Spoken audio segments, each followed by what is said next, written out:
Security monitoring. Imagine it's your first night working at Freddy Fazbear's Pizza.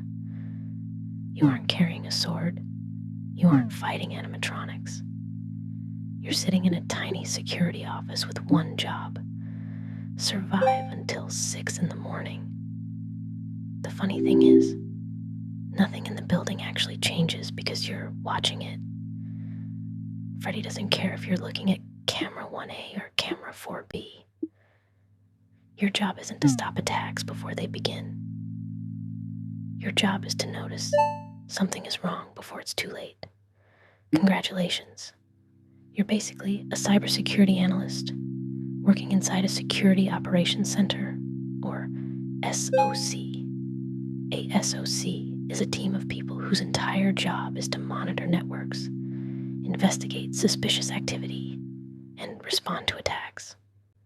Think of the security office as the SOC, the cameras as your monitoring tools, and the animatronics as attackers trying to break into your systems. Every camera feed gives you information, but staring at one camera all night means you'll miss something happening somewhere else. That's why organizations collect logs from every server, firewall, router, application, workstation, and cloud service, all into one place. That giant collection point is called a SIEM, which stands for Security Information and Event Management. Instead of flipping between 50 different camera screens, imagine every camera in Freddy's automatically reporting to one giant monitor that highlights anything unusual.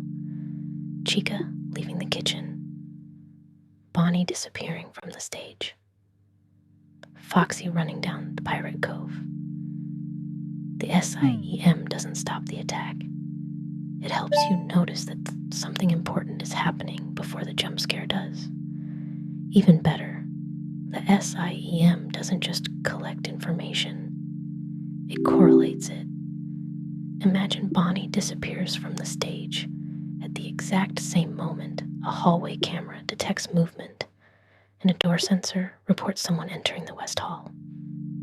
One event alone might not matter. Together, they tell a story. That's exactly what SIEM software does with logs. A failed login might not be suspicious. A successful login from another country 1 minute later, followed by a massive file download, suddenly becomes a much bigger problem.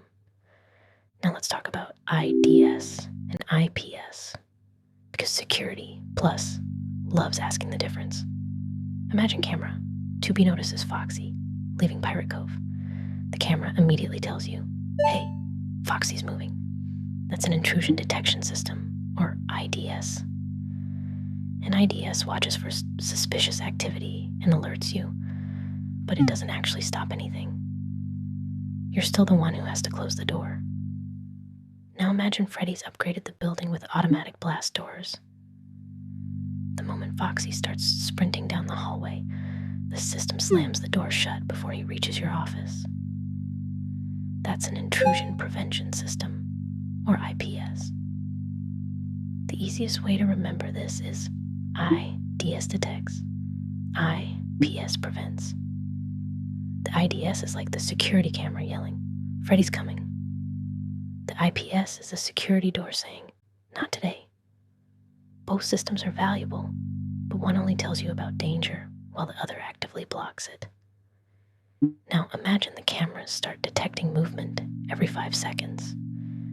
Because balloons are floating across the screen, party hats keep falling over, and employees keep walking through the dining room. Suddenly, your monitor is flooded with alerts. Most of them aren't actually dangerous.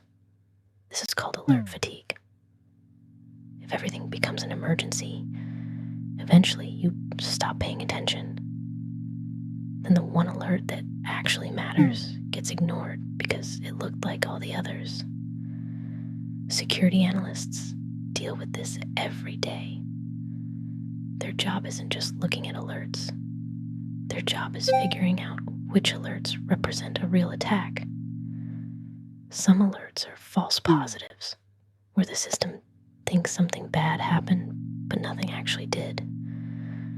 Other times you have false negatives, where Freddy somehow walks right into your office, and the cameras never warned you.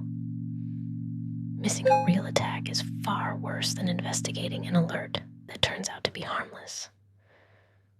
This is why logs are one of the most valuable things in cybersecurity.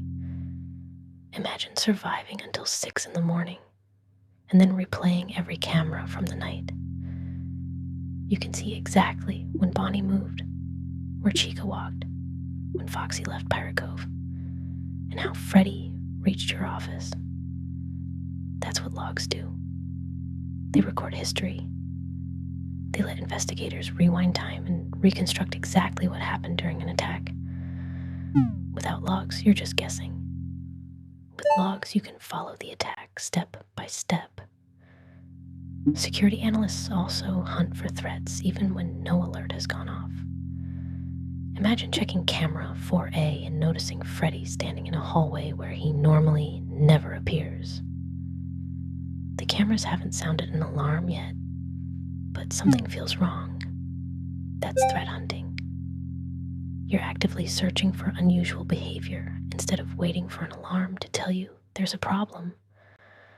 Eventually, every night ends the same way. Either you survive because you notice the warning signs early enough, or you get jump scared because you missed something important. Cybersecurity works exactly the same way. Most organizations aren't hacked because nobody had security tools. They're hacked because nobody noticed the warning signs until it was too late. SIEM collects every camera feed. Logs let you replay the night. An IDS warns you when something suspicious is happening. An IPS automatically slams the door shut before the attacker gets inside. And the SOC analyst is the person sitting in the security office watching everything unfold, trying to make it to 6 a.m. without letting Freddy win. That's security monitoring, and it's one of the most important jobs in all of cybersecurity.